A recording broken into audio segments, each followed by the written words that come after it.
नमस्कार मित्रों, आज के इस वीडियो में एक बार फिर से आप सभी का बहुत बहुत हार्दिक स्वागत है। आज हम साहित्य इतिहास के अंतर्गत निबंध विधा के 7वें और अंतिम भाग में प्रमुख व्यंग्य निबंध और व्यंग्य निबंधकार को अब तक के सबसे आसान ट्रिक की सहायता से याद करने का प्रयास करेंगे।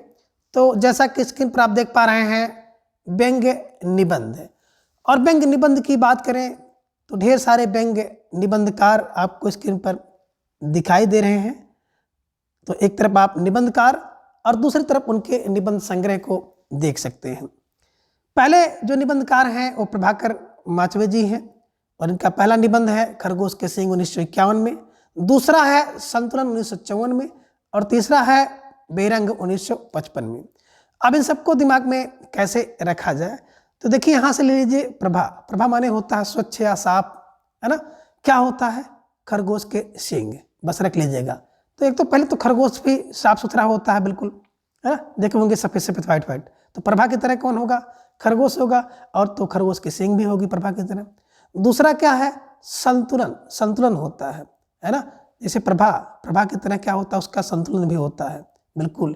कहीं पर भी देखेंगे खरगोश का जो प्रभा की तरह सफ़ेद सफ़ेद रंग होगा, कहीं पे कम ज़्यादा नहीं होता, बिल्कुल व्हाइट व्हाइट होता है।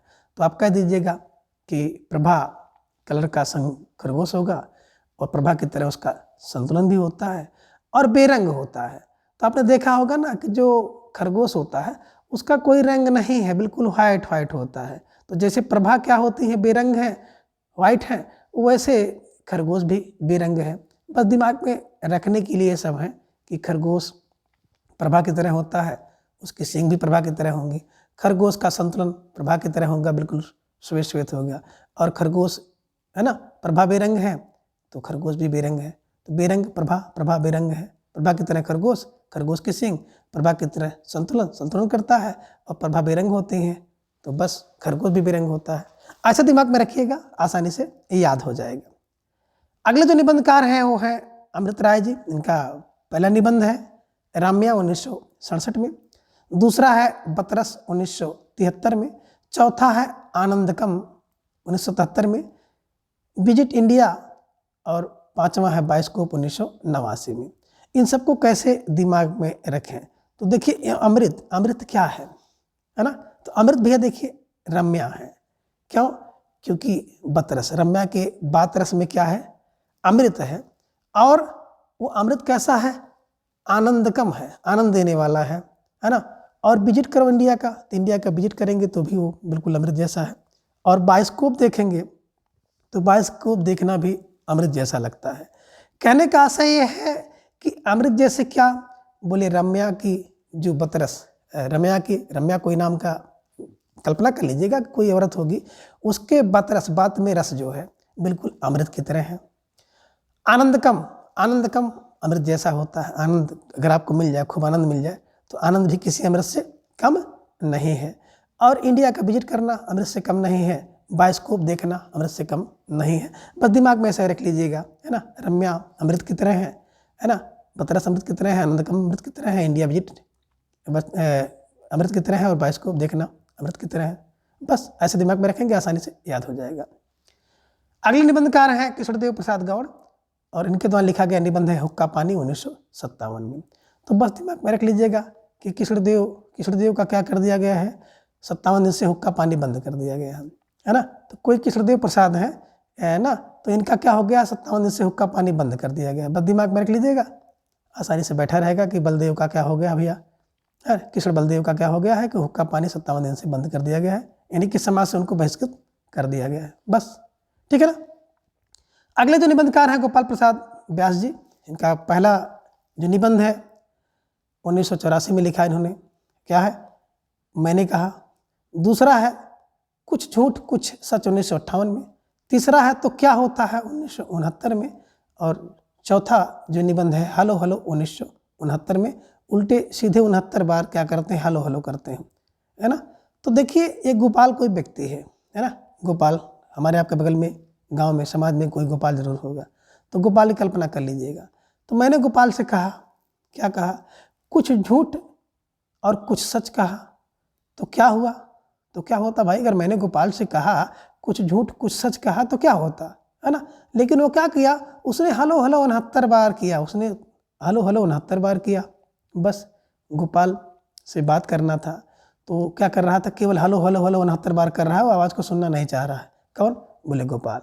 ठीक है, मैंने कहा भाई कुछ झूठ कुछ सच सुन लो, और सुनने से क्या होता है तो सुन तो लो। लेकिन वो सुना नहीं, बल्कि क्या किया, हलो हलो हलो हलो करता रहा और बाद में फ़ोन काट दिया। बस ऐसा एक दिमाग में इमेजिन बना लीजिए कि कल्पना कर लीजिए कि मैंने गोपाल से फ़ोन लगाया तो मैंने कहा भैया कुछ झूठ कुछ सच, अगर झूठ चाहे सच मानो उसको सुन लीजिए, सुनने से क्या होता है तो सुन लो। लेकिन वो सुना नहीं, केवल हलो हलो करता रहा और बाद में फ़ोन काट दिया। किसने? बोले गोपाल ने। तो गोपाल से गया गोपाल प्रसाद व्यास। ठीक है ना। अगले निबंधकार हैं बरसाने लाल चतुर्वेदी। इनका पहला निबंध है बुरे फंसे 1975 में, दूसरा है भोला पंडित की बैठक 1975 में, तीसरा है नेता और अभिनेता 1977 में, चौथा है टालू मिक्सर 1978 में, पांचवा है कुल्हड़ में हुल्लड़ 1979 में, छठा है अफवाह 1980 में, और सातवां है मिस्टर चोखेलाल 1980 में, आठवां है नेताओं की नुमाइश 1983 में, और मुसीबत 1983 में, दसवां है खबर अपने और परायों की 1986 में। अब इन सबको कैसे दिमाग में बैठाया जाए, तो यहाँ से ले लीजिए बरसाने लाल, बस या कर लीजिए बरसाने। बरसाने कोई स्थान है, जगह है मान लीजिए। तो बरसाने में क्या होता है, बुरे फंस गए, है ना। कोई जगह ऐसी होती है, लोग कहते हैं ना भैया एक बार बरसाने में हम बुरे फंस गए थे। कहाँ? बोले बरसाने में कोई जगह थी, बुरे फंस गए। किसके? बोले भोला पंडित जी की बैठक थी, उसी में फंसे हैं। क्यों फंस गए? फंस इसलिए गए कि हम तो सिंपल में गए थे, वहाँ पर नेता और अभिनेता भी आ गए। तो नेता अभिनेता मतलब बड़े प्रतिष्ठित लोग आ गए साथ साथ, है ना। टालू मिक्सर भी आ गए। टालू मिक्सर मतलब कोई मान लीजिए बहुत प्रसिद्ध व्यक्ति है, आपके पहचान का है, तो टालू मिक्सर भी वहाँ पे पहुँच गए, इसलिए वहाँ हम बुरे फंस गए। तो क्या हो गया, जब टालू मिक्सर आ गए तो वहाँ पे कुल्हड़ में हुल्लड़ हो गया।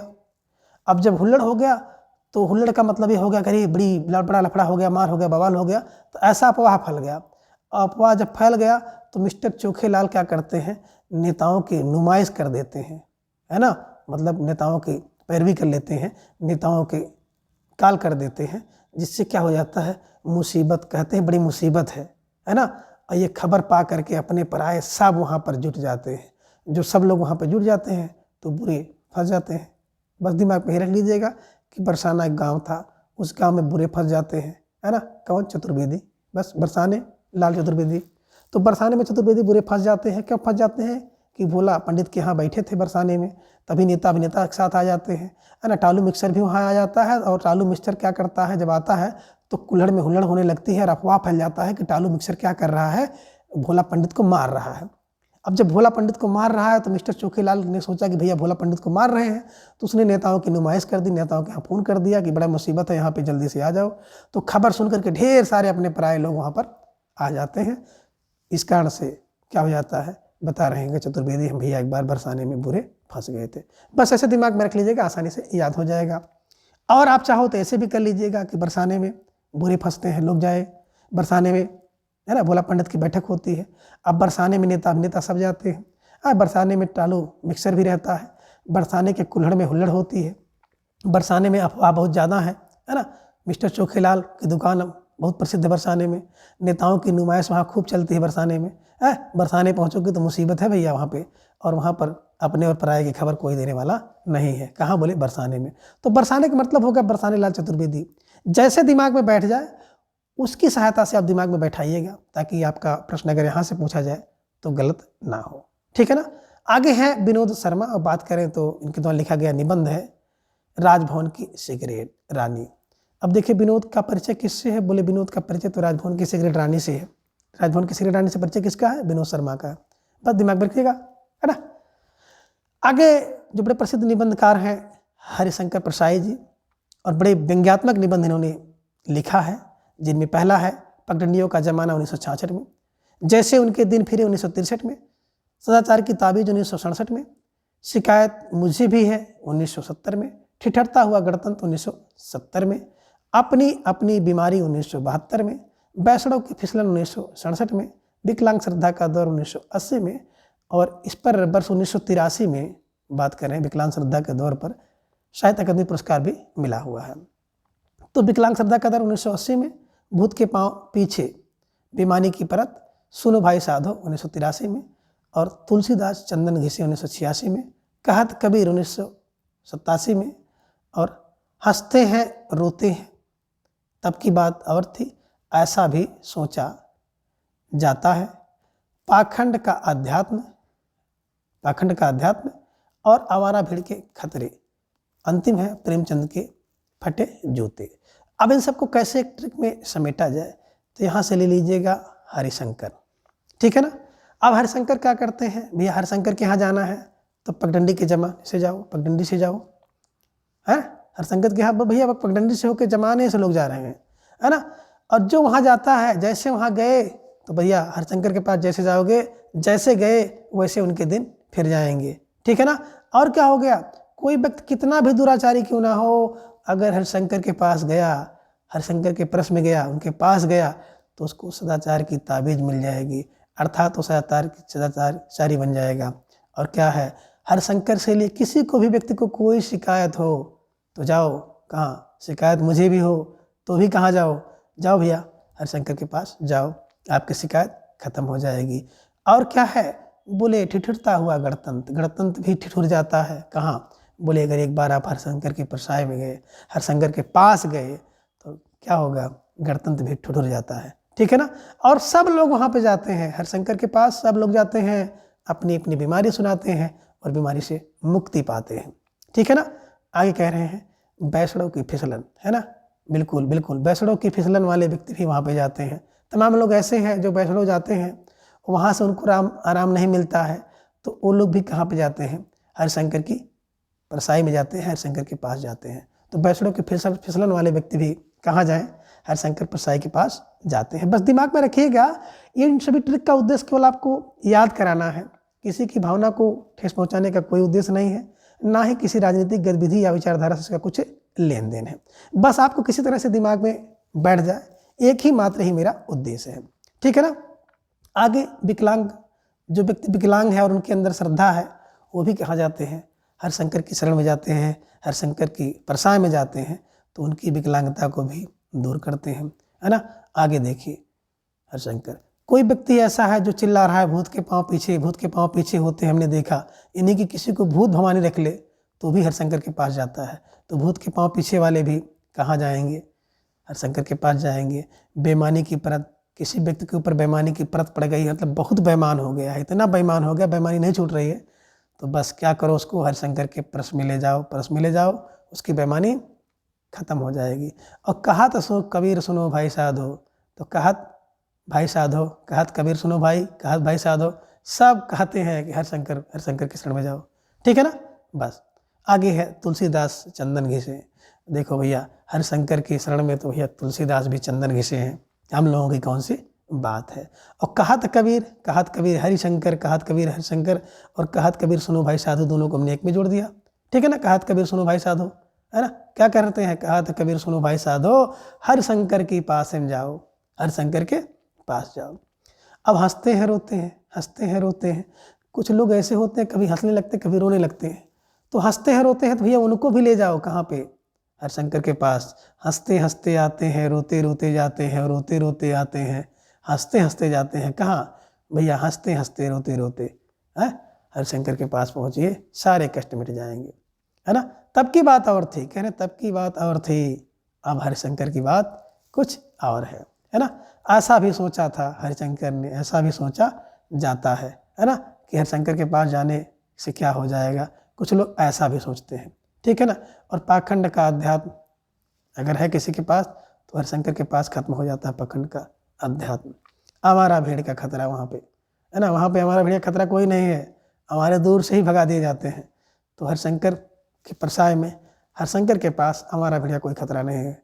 और प्रेमचंद तो फटे जूते पहन करके चले गए थे, कहाँ भैया, हरिशंकर के पास, हरिशंकर की परसाई में प्रेमचंद फटे जूते पहन के पहुँच गए थे। बस ऐसे दिमाग में रख लीजिएगा, आसानी से याद हो जाएगा। और इन सभी ट्रिक को आप भावना में मत लीजिएगा, बस केवल याद करिए और दिमाग से निकाल दीजिए, ठीक है ना। अगले जो प्रसिद्ध निबंधकार हैं वो हैं श्री लाल शुक्ल जी। इनका पहला निबंध है अंगद का पाँव 1958 में, दूसरा है यहाँ से वहाँ 1970 में, तीसरा है मेरी श्रेष्ठ व्यंग्य रचनाएं 1979 में, कुछ जमीन पर कुछ हवा में 1993 में, आओ बैठ ले कुछ देर 1995 में, और छठा है अगली शताब्दी का शहर 1996 में, सातवां है खबरों की जुगाली 2006 में। अब इन सब निबंधों को कैसे याद किया जाए, तो यहाँ से ले लीजिए कौन, लाल और शुक्ल। क्या लीजिए, लाल और शुक्ल। लाल का मतलब हो गया श्रीलाल और शुक्ल का मतलब हो गया शुक्ल, तो लाल शुक्ल कलर हम लोग ले रहे हैं, एक रंग क्या है, लाल और शुक्ल। अब क्या हो गया, बोले सर अंगद का पाँव आपने देखा है, बोला मैंने नहीं देखा। तो अंगद का पाँव बोले लाल और शुक्ल है, लाल और शुक्ल है, शुक्ल माने सफ़ेद है, तो लाल क्या है, जो है ना उसमें खून है, रक्त है, वो बिल्कुल लाल है, और सफ़ेद जो है, जो पौली होती है सफ़ेद है। बस दिमाग में रख लीजिएगा कि अंगद का पाँव भैया लाल और शुक्ल है, ठीक है ना। यहाँ से वहाँ देखोगे तो बिल्कुल लाल और शुक्ल दिखाई देगा, तो लाल का मतलब सही लाल और शुक्ल का मतलब शुक्ल, तो यहाँ से वहाँ देखोगे कि लाल और शुक्ल दिखाई देगा। और कह रहे हैं मेरी श्रेष्ठ जो व्यंग्य रचनाएं हैं वो बिल्कुल लाल और शुक्ल है, लाल और शुक्ल, कुछ लाल रंग में है, कुछ शुक्ल रंग में है ना। कुछ जमीन पर कुछ हवा में, आपको दो ही कलर दिखाई देगा, कुछ जमीन पर कुछ हवा में, कौन कौन, कुछ लाल, लाल और शुक्ल, लाल और शुक्ल, कुछ जमीन और कुछ हवा पे लाल और शुक्ल रंग आपको दिखाई देंगे। तो आओ बैठ ले कुछ देर, है ना। लाल और शुक्ल अगर भूम मिल जाए, कलर मिल जाए, तो हम लोग कहते हैं आओ थोड़ी देर यहाँ बैठ लें, आओ बैठ ले कुछ देर, ठीक है ना। अब अगली शताब्दी का शहर कैसा मिलेगा, बोले लाल और शुक्ल मिलेगा, लाल और शुक्ल मिलेगा। और खबरों की जुगाली किसने दिया, लाल और शुक्ल में, लाल और शुक्ल। अब देखो खबर जो छप रही है ना, लाल और शुक्ल रंग में छप रही है, बस दिमाग में ऐसे रखिएगा, आसानी से बैठ जाएगा। क्या बैठा सर, बैठा यही कि अंगद का पाँव लाल और शुक्ल होता है, यहाँ से वहाँ देखोगे लाल और शुक्ल दिखाई देगा। मेरी श्रेष्ठ व्यंग्य रचनाओं में लाल और शुक्ल रंग आपको दिखाई देंगे, कुछ जमीन और कुछ हवा लाल और शुक्ल दिखाई देगी। आओ बैठ ले कुछ देर, कहाँ, यहाँ लाल और शुक्ल रंग की भूमि है, तो यहाँ बैठ ले। अगली शताब्दी का जो शहर होगा वो कैसा होगा, लाल और शुक्ल होगा। और खबरों की जुगाली जो देखने को मिल रही है, लाल और शुक्ल मिल रही है। बस दिमाग में ऐसे रखिएगा कि लाल और शुक्ल का मतलब होगा श्रीलाल शुक्ल, ठीक है ना। अगले जो निबंधकार हैं वो केशव चंद्र वर्मा जी हैं। इनका पहला जो निबंध है मुर्गा छाप हीरो, दूसरा है अफलातूनों का शहर 1974 में, और तीसरा है बृहन्नला का वक्तव्य 1974 में। कैसे सबको दिमाग में बैठाया जाए, तो यहाँ से ले लीजिएगा केशव चंद्र। अब केशव चंद्र क्या बता रहे हैं, केशव चंद्र कह रहे हैं कि जितने मुर्गा छाप हीरो थे और अफलातून होकर के शहर में क्या करते थे, तो मुर्गा छाप हीरो अफलातून बन करके शहर में जो बृहन्नला का वक्तव्य दे रहे थे वो क्या हो गए, वो पकड़े गए, वो पकड़े गए। बस कर लीजिएगा कि केशव क्या है, मुर्गा छाप हीरो बनकर अफलातूनों की तरह शहर में बृहन्नला का वक्तव्य दे रहे थे, अब वो पकड़े गए। बस दिमाग में रख लीजिएगा, आसानी से याद हो जाएगा। तो केशव है ना, मुर्गा छाप हीरो, अफलातूनों का शहर और बृहन्नला का वक्तव्य, ठीक है, ऐसे दिमाग में रख लीजिएगा। अगले जो निबंधकार हैं रविन्द्रनाथ त्यागी जी, उन्होंने ढेर सारे जो निबंध लिखे हैं। अब उन सबको कैसे ट्रिक में समेटा जाए तो बड़ा कठिन काम है, लेकिन फिर भी हम लोग इसको समेटने का प्रयास करेंगे। पहला निबंध है खुली धूप में नाव पर 1963 में, भित्त चित्त 1966 में, मल्लीनाथ की परंपरा 1969 में, कृष्ण वाहन की कथा 1971 में, देवदारू के पेड़ 1973 में, शोक सभा 1974 में, अतिथि कक्ष 1977 में, सुंदर कली 1978 में, फूलों वाले कैक्टस 1978 में, ऋतु वर्णन 1979 में, आत्मलेख 1979 में, भद्र पुरुष 1980 में, इस देश के लोग 1982 में, पदयात्रा 1985 में, पराजित पीढ़ी के नाम 1988 में, विश्वकन्या 1990 में, और गणतंत्र दिवस की शोभा यात्रा 1991 में, देश विदेश की कथा 1994 में, इतिहास का शव 1993 में, शुक्ल पक्ष 1994 में, चंपाकली 1965 में, भद्र पद की साँझ 1996 में, और लाल पीले फूल 1997 में, पूरब खिले पलाश और कबूतर कौए वर तोते 2001 में, और एक चिरंतन कथा 2004 में। अब इन सबको कैसे दिमाग में बैठाया जाए, तो यहाँ से हम लोग लेंगे जो क्लू बनाएंगे, उस क्लू में केवल आपको करना है यहाँ से त्यागी ले लेना है। त्यागी मैंने त्याग देता है बस, ठीक है ना। कौन, देखिए खुली धूप में नाव को त्याग दीजिए, भित्त पर चित्र छपा हो तो उसको त्याग दीजिए, है ना। मल्लिनाथ की जो परंपरा, उस परंपरा को त्यागिए। और कृष्ण वाहन की कथा त्याग दीजिए। अब वैज्ञानिक युग है तो उसको सोचिए, है ना। देवदार के पेड़ त्याग दीजिए। शोक सभा हो तो ऐसी सभा को त्याग दीजिए। अतिथि के लिए कक्ष को त्याग कीजिए, अतिथि कक्ष को त्याग दीजिए। अगर कोई अतिथि आ जाए तो अतिथि वाले कक्ष को त्याग दीजिए। सुंदर कली है उसको त्यागिए, छोड़िए। और फूलों वाले कैक्टस को बिल्कुल त्याग दीजिए। ऋतु का वर्णन त्यागिए, छोड़िए, आपके लिए नहीं है ना। आप तो कंपटीशन में लगिए।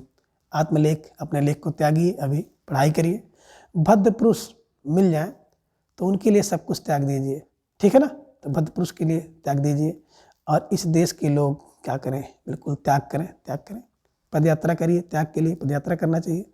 पराजित पीढ़ी के नाम भी कुछ त्याग कर दीजिए।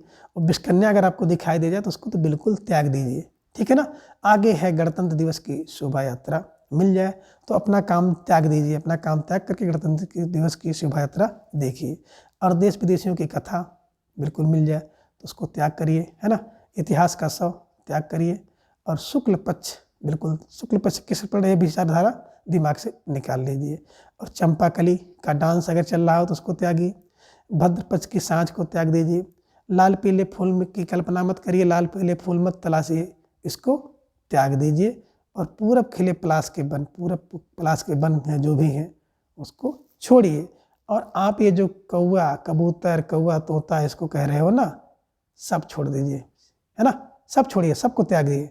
और एक चिरंतन कथा जो होती है काफ़ी दिन से चल रही है उसको त्याग दीजिए। तो त्यागने का मतलब यहाँ पे हो गया रविन्द्रनाथ त्यागी जी। इन्हीं की रविन्द्रनाथ त्यागी जी की ये सभी निबंध हैं जिन्हें हम लोग त्याग कह रहे हैं। त्याग का मतलब ही होता है त्यागी, और त्यागी का मतलब हो गया रविन्द्रनाथ त्यागी द्वारा लिखे गए ये सभी निबंध हैं, ठीक है ना। अब अगले जो निबंधकार आप देख पा रहे हैं वो हैं शरद जोशी। इनका पहला निबंध है यथासंभव, दूसरा है जीप पर सवार इल्लियाँ 1971 में, तीसरा है हम भ्रष्टन के भ्रष्ट हमारे, किसी बहाने 1971 में, राह किनारे 1972 में, तिलस्म 1973 में, और दूसरी सतह 1975 में, और आठवां जो निबंध है यह तत्त सर्वत्र 2000 में। अब देखिए शरद जोशी के ये सभी निबंध कैसे दिमाग में रखे जाएं। तो यहाँ से क्लू बनाइए जोशी, जोशी ले लीजिए, नहीं कि जोश। अब ये देखो जोशी हमेशा ना बनो, यानी कि जोश हमेशा ना आवे, है ना। जोशी हमेशा ना बनो, तो जोशी यथासंभव हो, हर जगह जोश नहीं दिखाना चाहिए, जहाँ हो सकता हो वहाँ पर। अब क्या कह रहे हैं, जोश में क्या करो, जीप पर ना सवार हो जाओ। अगर आपको जोश आ जाए जीप पे ना बैठ जाओ, है ना, नहीं तो ठंडक का मौसम है, ठंडी लग जाएगी, ठीक है ना। आगे क्या है, हम भ्रष्टन के हम भ्रष्ट हमारे भ्रष्ट हो जाए। अब जोश में आकर के हम भ्रष्टों का साथी ना बन जाए, भ्रष्टों के साथ चल दें, भ्रष्टों का साथ पकड़ लें, तो जोश में भ्रष्ट ना बने। किसी बहाना, जोश में आकर के कोई बहाना ना करें, किसी बहाने में ना फंस जाए, किसी बहाने में ना फंसें। और जोश में अगर वो जोश आपको बहुत आ जाए किसी काम को लेकर के, तो राह किनारे थोड़ा बैठ लीजिए। और थोड़ा बैठ कर सोच लेंगे तो निश्चित रूप से कुछ जोश आपका कम हो जाएगा, है ना। आगे है तिलस्म, कोई तिलस्म हो तो तिलस्म में बिल्कुल जोश नहीं दिखाना चाहिए, है ना। तिलस्म मतलब भूत भवानी ये सब की बात अगर आ जाए तो मैं जोश दिखा के मत जाओ कि भैया हम नहीं डरते हैं ऐसा वैसा, बिल्कुल। तो तिलस्म में जोश दिखाने की आवश्यकता नहीं है। और दूसरी सतह, दूसरे के सतह के लिए, दूसरे की चिंता के लिए बहुत ज़्यादा जोश आपको दिखाने की आवश्यकता नहीं है। और अत तत् सर्वत्र जो आप जोश दिखाते हैं उस जोश को ना दिखाओ, जोश को ठंडा रखो। तो जोश का मतलब हो गया ये शरद जोशी है। यथासंभव जोश दिखाइए, जीप पर सवारी करने के जोश मत दिखाइए, है ना। भ्रष्टों के लिए जोश मत दिखाइए, किसी के बहाने जोश मत दिखाइए। और जोश आ जाए तो राह किनारे थोड़ा बैठ के सोच लीजिए। तिलस्म में बिल्कुल जोश ना दिखाइए, और दूसरे की सतह के लिए जोश मत दिखाइए। और यत्र सर्वत्र हर जगह जोश का प्रदर्शन नहीं करना चाहिए, मत करिएगा। बस दिमाग में से रख लीजिएगा, ठीक है ना। आपका प्रश्न आसानी से बन जाएगा। अगले जो निबंधकार हैं सुदर्शन मजीठिया। इनका पहला निबंध है इंडिकेट बनाम सिंडिकेट 1970 में, दूसरा है मुख्यमंत्री का डंडा 1974 में, तीसरा है टेलीफोन की घंटी 1983 में, और चौथा है डिस्को कल्चर। अब क्या है, देखिए सुदर्शन मजीठिया कौन है, मजीठिया क्या करता था, इंडिकेट सिंडिकेट बैंक में उल्टा पलटा करता था। तो किसी ने मुख्यमंत्री को बता दिया, घंटी लगा दिया, टेलीफोन की घंटी लगा दिया मुख्यमंत्री के, तो मुख्यमंत्री का डंडा पड़ा तो क्या हो गया, उसका सारा डिस्को निकल गया। क्या हो गया, उसका सारा डिस्को निकल गया। तो देखिए सुदर्शन मजीठिया क्या करते हैं, इंडिकेट सिंडिकेट खूब कर रहे थे, इंडिकेट सिंडिकेट इंडिकेट सिंडिकेट करते थे। तो किसी ने फ़ोन कर दिया मुख्यमंत्री के पास, तो मुख्यमंत्री का डंडा पड़ गया। अब जब मुख्यमंत्री का जब डंडा पड़ा तो इनका डिस्को कल्चर सब निकल गया। बस दिमाग में ही रखिएगा, ठीक है ना। अगले जो निबंधकार हैं नरेंद्र कोहली जी, इनका पहला निबंध है एक और लाल तिकोन, दूसरा है जगाने का अपराध 1973 में, आधुनिक लड़की की पीड़ा 1978 में, त्रासदियाँ 1982 में, परेशानियाँ 1987 में, किसे जगाऊं 1996 में, और आत्मा की पवित्रता 1996 में, और गणतंत्र का गणित 1997 में। अब इन सबको कैसे दिमाग में रखें, तो यहाँ से ले लीजिए कोहली। कोहली को आप जान ही रहे हैं, कौन कोहली, विराट कोहली। तो कोहली क्या है, एक और लाल तिकोन, है ना। तो लाल तिकोन का मतलब यहाँ पे क्या होगा भैया, है ना, तिकोन, लाल गेंद से खेलते हैं, एक तिकोन, तिकोन माने एक तिक्का, 3 रन 3 रन, एक बार 3 रन लिए, एक और 3 कोन, 3 कोन माने 3 रन लिए, है ना। जगाने का अपराध, कोहली को जगाने का अपराध कोई नहीं करता था, ठीक है ना।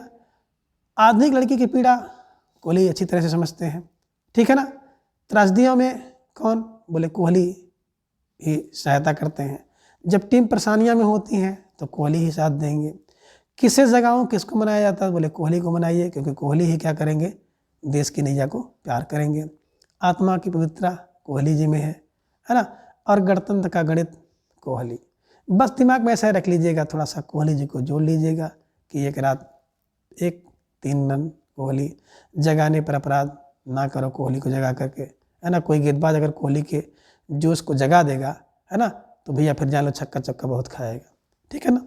आगे लड़की की पीड़ा कोहली जी समझते हैं, मतलब आप कह सकते हैं भावनात्मक रूप से बहुत अच्छे हैं, ठीक है ना। त्रासदी में सहायता करते हैं, परेशानी में कोहली जी रन बनाते हैं। किसी जगह हो कोहली के अलावा किसको मनाया जाए, पवित्र आत्मा है कोहली की, और गणतंत्र का गणित कोहली अच्छी तरह से जानते हैं। बस दिमाग में ऐसा रखिएगा, है ना, ठीक है ना। अगले जो निबंधकार हैं वो हैं गोपाल चतुर्वेदी जी। इनका पहला निबंध है अफसर की मौत 1985 में, दूसरा है दुम की वापसी 1987 में, तीसरा है खम्मों का खेल 1990 में, और चौथा है फाइल पढ़ पढ़। तो फाइल पढ़ पढ़ 1991 में। आगे है दांत में फंसी कुर्सी 1996 में, छठा है गंगा से गटर तक 1997 में, राम झरोखा बैठ के 2001 में, और नैतिकता की लंगड़ी दौड़ 2002 में, भारत और भैंस 2003 में, फार्म हाउस के लोग 2004 में, और जुगाड़पुर के जुगाड़ी 2005 में। तो देखें ये सब निबंध जो गोपाल चतुर्वेदी द्वारा लिखे गए हैं, इन्हें कैसे याद किया जाए। तो देखिए गोपाल ने चतुर्वेदी को बताया कि भैया अफसर की मौत हो गई है। तो चतुर्वेदी ने पूछा कैसे, उन्होंने बताया कि दुम की वापसी नहीं हुई और खम्भों का खेल ना हुआ। तो दुम की वापसी और खम्भों का खेल ना होने के कारण वो फाइल पढ़ने लगे। तो फाइल पढ़ते पढ़ते क्या हो गए, अफसर की मौत हो गई। बस गोपाल ने चतुर्वेदी को बताया कि अफसर की मौत हो गई। क्यों, क्योंकि दुम की वापसी और खम्भों का खेल ना होने के कारण वो फाइल पढ़ रहे थे, और फाइल पढ़ते पढ़ते क्या हो गया, उनकी मौत हो गई। अब जब मौत हो गई तो गिर गए, जब गिरे तो क्या हो गया, दांत में कुर्सी फंस गई उनकी।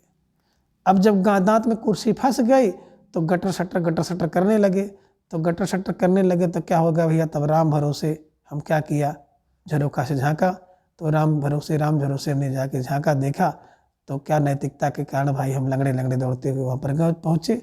तो लंगड़े लंगड़े जब हम पहुँचे तो देखे भैया एकदम बिल्कुल भारत भैंस की तरह का हो गए थे, है ना। वहाँ पे ढेर सारे लोग आ गए थे, फार्म हाउस के लोग वहाँ आ गए थे, और सब लोग अपना अपना जुगाड़ लगा रहे थे। तो जुगाड़ पुरुष जुगाड़ से काम ले रहे थे। तो जब तक उनको निकालते तब तक क्या हो गया भैया, साहब की मौत हो गई। बस दिमाग में ही रखिएगा कि गोपाल नाम का कोई चपरासी है ना। तो फ़ोन करता है चतुर्वेदी के पास, कहता है चतुर्वेदी साहब क्या हो गया, अफसर की मौत हो गई है। क्या उन्होंने पूछा क्यों, तो बताया कि दुम की वापसी और खम्भों का खेल नहीं हुआ। तो क्या कर रहे थे, वो फाइल पढ़ते रहे, और फाइल पढ़ते पढ़ते वो मर के जब गिरे तो दांत में कुर्सी उनके फंस गई। तो गटर सटर करने लगे। तो हम झरोखा से बैठ के देखे तो हमने क्या किया, नैतिकता के कारण जो है लंगड़े लंगड़े, क्योंकि हमारे पैर में भी चोट लगी हुई है, तो हम लंगड़े लंगड़े वहाँ दौड़ कर गए। तो हमने देखा कि भारत और भैंस की तरह वो फंसे हुए हैं, और फार्म हाउस के लोग जो है उनको जुगाड़ से निकालना चाह रहे हैं। बस दिमाग में ऐसे रखिएगा, आशा है कि आपको याद करने में थोड़ा बहुत आसानी जरूर होगी। ठीक है ना। अगले और अंतिम जो निबंधकार हैं ज्ञान चतुर्वेदी जी, इनका पहला निबंध है दंगे में मुर्गा 1998 में, दूसरा है प्रेत कथा, तीसरा है मेरी 51 व्यंग्य रचनाएं, चौथा है बिसात बिछी है और पांचवा है खामोश नंगे हमाम में है, 2003 में लिखा गया है। और जो घर फूके वर्ष 2006 में। अब इन सबको कैसे दिमाग में रखा जाए, तो देखिए ज्ञान चतुर्वेदी, यहाँ से ज्ञान क्या मिलता है भैया। देखो दंगे में अगर एक बार मुर्गा फंस जाए ना तो उससे पूरा ज्ञान मिल जाता है। तो दंगे में मुर्गा फंस गया तो पूरा ज्ञान हो जाएगा, ज्ञान हो जाएगा, है ना, दोबारा वो दंगे में नहीं जाएगा। दूसरा है प्रेत कथा, एक बार व्यक्ति प्रेत कथा के चक्कर में फंसा था ना तो प्रेत कथा का ज्ञान उसको हो जाएगा, दोबारा वो नहीं फंसेगा। और मेरी 51 व्यंग्यात्मक कथा पढ़िए ना तो आपको ज्ञान हो जाएगा। 51 व्यंग्यात्मक कथा अगर आप पढ़ लेंगे तो निश्चित रूप से आपको ज्ञान हो जाएगा। अब आगे बता रहे हैं कि बिसात बिछी है ना, ज्ञान की बिसात बिछी है। अगर ज्ञान ले लिए तो समझिए आपके लिए बिसात बिछी है। ठीक है ना। और खामोश और नंगे व्यक्ति से अगर एक बार आप मिल गए तो खामोश और नंगे हमाम से एक बार मिल गए तो आपको ज्ञान हो जाएगा। बचा खुचा ज्ञान खामोश और नंगा व्यक्ति आपको दे देता है। और जो घर फूके, अगर कोई व्यक्ति अपना घर फूक दिया ना, एक बार फूक गया, घर जल गया, घर उसका क्या हो गया, अनतिम हो गया, तो पूरा ज्ञान उसको मिल जाता है। ज़िंदगी में सबको समझाएगा भैया ऐसा मत करना। तो बस दिमाग में ही रख लीजिएगा कि ज्ञान है ना, दंगे में मुर्गा फंस जाए तो ज्ञान हो जाता है, प्रेत कथा का चक्कर में पड़ जाओ तो प्रेत कथा का पूरा ज्ञान हो जाता है। और मेरी 51 श्रेष्ठ व्यंग्य कथाएं पढ़ लीजिए, ज्ञान आपको हो जाएगा, है ना। बिसाती बिसाती बिसाती बिसात बिछाती है ज्ञान के लिए, है ना। बिसाती देखे होंगे, बिसात चूड़ी पहनाने वाले, तो बिसात का ज्ञान हो जाएगा। और खामोश नंगे से और खामोश व्यक्ति से मिल जाएंगे ना तो पूरा ज्ञान हो जाएगा। और जो एक बार अपना घर आप फूंक देंगे तो निश्चित रूप से आपको पूरा ज्ञान हो जाएगा। तो इस प्रकार से इन सभी ट्रिक की सहायता से आप इन सभी निबंध को आप याद कर सकते हैं। ठीक है ना। आगे बता रहे हैं श्री नारायण चतुर्वेदी ने विनोद शर्मा के छद्म नाम से निबंध लिखा था, है ना। तो श्री नारायण चतुर्वेदी हैं जिन्होंने विनोद शर्मा के जो है छद्म नाम से एक निबंध लिखा था। तो इस प्रकार से इन सभी जो निबंध और निबंधकार को ट्रिक की सहायता से आप आसानी से याद कर सकते हैं। तो आज के इस वीडियो में बस इतना। अगले वीडियो में फिर हम किसी एक नए टॉपिक के साथ उपस्थित होंगे। तब तक के लिए धन्यवाद, नमस्कार, बाय।